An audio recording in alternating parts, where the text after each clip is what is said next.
Explication de la connaissance du lièvre et de l'excellence et des avantages de la connaissance. Le sujet n'a pas de fin. Sois attentif. Écoute l'histoire du lièvre. Vends ton oreille d'âne et achète une autre oreille, car l'oreille d'âne ne saisira pas ces paroles. Considère les ruses de renard pratiquées par le lièvre.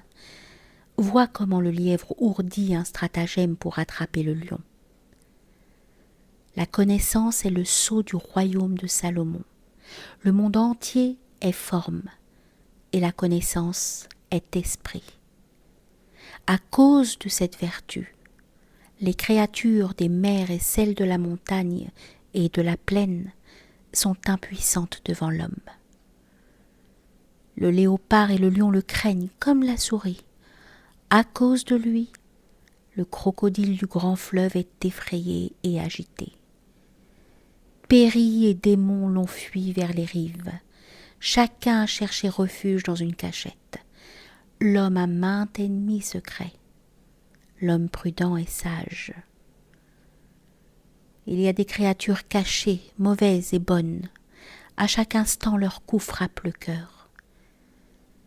Si tu vas dans la rivière pour te laver, une épine dans l'eau te blesse. Bien que l'épine soit cachée dans les profondeurs de l'eau, tu sais qu'elle est là, puisqu'elle te pique.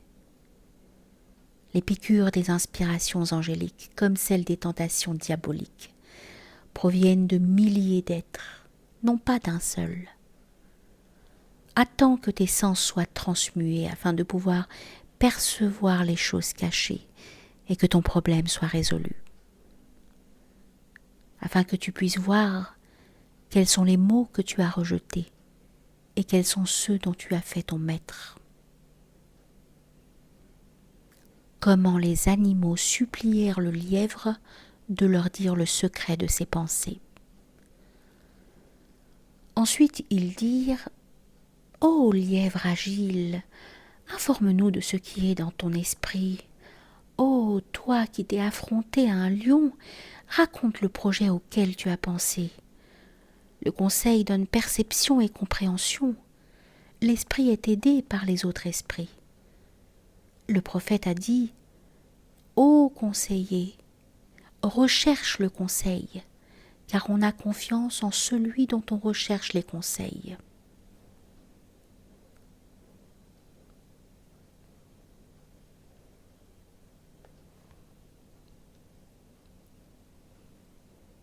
Comment le lièvre leur cacha son secret. Il dit « On ne devrait pas révéler tous les secrets. Il arrive parfois que les chiffres pairs deviennent impairs, et parfois que les chiffres impairs deviennent pairs. Si par naïveté tu souffles des mots sur un miroir, le miroir aussitôt s'obscurcit pour nous. N'ouvre pas la bouche pour expliquer ces trois choses. Ton départ, ton or et ta religion. Car pour ces trois choses, il y a un adversaire et un ennemi qui te guettent quand il le sait. Et si tu le dis à une ou deux personnes, adieu. Chaque secret qui va au-delà des deux qui le partagent est publié au loin. Si tu attaches 2 ou 3 oiseaux ensemble, ils restent sur le sol, captifs du chagrin. Mais ils se consultent de façon secrète pour cacher leurs desseins et induire en erreur ceux qui les regardent. Le prophète interrogeait de façon détournée et ses compagnons lui répondaient sans le savoir. Il donnait son opinion cachée dans une parabole afin que l'adversaire ne distingue ni le début ni la fin. Le prophète recevait sa réponse sans que l'autre n'ait pu percevoir le sens de sa question.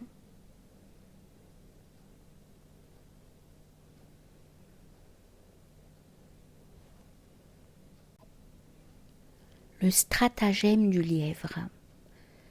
Il tarda un peu à partir, puis il se rendit auprès du lion féroce. Comme il s'était mis en retard, le lion déchirait la terre et rugissait.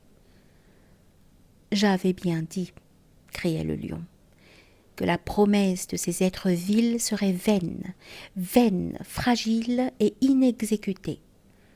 Leur bavardage m'a trompé. Combien de temps ce temps va-t-il me leurrer? Combien de temps? Le prince déraisonnable est laissé dans l'embarras lorsqu'en raison de sa stupidité, il ne regarde ni en avant ni en arrière. La route est unie et au-dessous se trouvent des pièges. Parmi les noms, il y a un manque de signification. Les mots et les noms sont comme des pièges. La parole suave est le sable qui boit l'eau de notre âme. Le seul sable d'où jaillit l'eau se trouve rarement. Va à sa recherche. Celui qui recherche la sagesse devient une source de sagesse. Il devient indépendant des acquisitions et des moyens. La tablette qui garde son cœur devient une tablette bien gardée. Sa compréhension est enrichie par l'esprit. Lorsque la compréhension d'un homme a été son maître, après cela, cette compréhension devient son élève. La compréhension dit comme Gabriel: « Ô Ahmed, si je fais un pas de plus, cela me brûlera. Laisse-moi à présent avancer seul. Laisse-moi à présent et avance seul. C'est là ma limite, ô sultan de l'âme. » Quiconque, par insouciance, demeure sans action de grâce ni patience, n'a d'autre possibilité que d'emboîter le pas à la nécessité. Jabr. Quiconque plaide la nécessité comme excuse, feint d'être malade, et le résultat est que cela l'amène au tombeau. Le prophète, alayhi salatu wassalam, a dit: la maladie prétendue par plaisanterie produit une maladie réelle, de sorte que le plaisantin s'éteint comme une lampe. Qu'est-ce que le jabr? Bander un membre brisé ou ligaturer une veine coupée. Puisque tu ne t'es pas cassé le pied dans ce chemin, de qui te moques-tu? Pourquoi avoir mis un bandage sur ton pied? Mais celui qui s'est brisé le pied dans le sentier de l'effort, Bouraq est venu à lui et il l'a chevauché. Il était le porteur de la vraie religion et il devient porté. Il était acceptant de l'ordre divin et il devint accepté. Jusqu'alors il recevait des ordres du roi, dorénavant il transmet aux gens les ordres du roi. Jusqu'à présent les étoiles l'influençaient, désormais il gouverne les étoiles. Si la perplexité naît dans ton esprit, alors tu auras des doutes sur la lune, ce fan. Rafraîchis ta foi, mais non avec des paroles de ta bouche, ô toi qui as secrètement rafraîchi tes mauvais désirs. Tant que le désir est frais, la foi n'est pas fraîche, car c'est ce désir qui te ferme cette porte. Tu as interprété le sens de la parole sans tache. Change-toi toi-même et non le livre saint. Tu interprètes le Coran selon ton désir. Par toi le sens sublime est altéré et perverti.